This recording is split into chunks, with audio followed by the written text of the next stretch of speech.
Chá para gripe forte e tosse seca. 4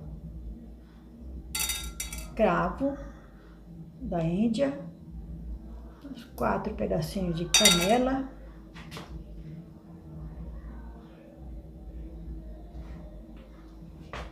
casca de laranja,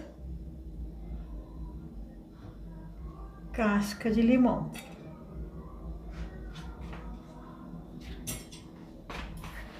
Duas colheres de sopa de açúcar.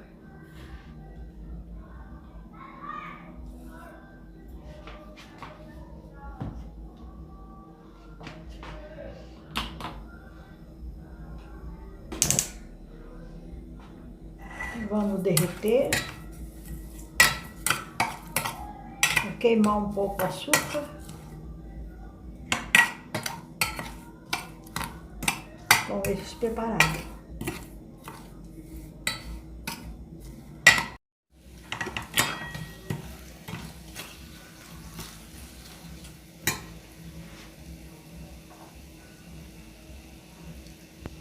Agora vamos colocar 2 xícaras de água.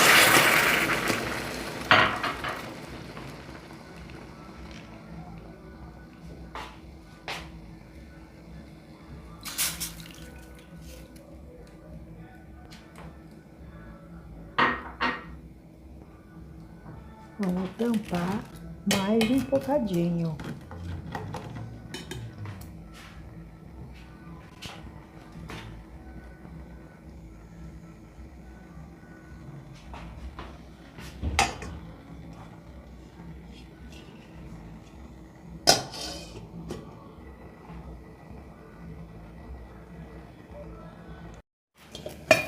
Agora nós vamos acrescentar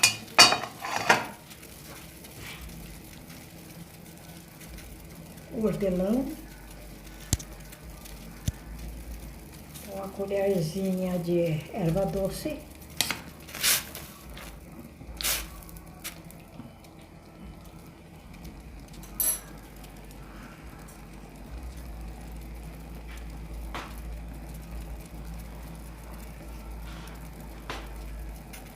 vou esperar mais um bocadinho, um minutinho. Rasa de noz moscada ralada e mais uma colherzinha de gengibre rasa, colherzinha de chá.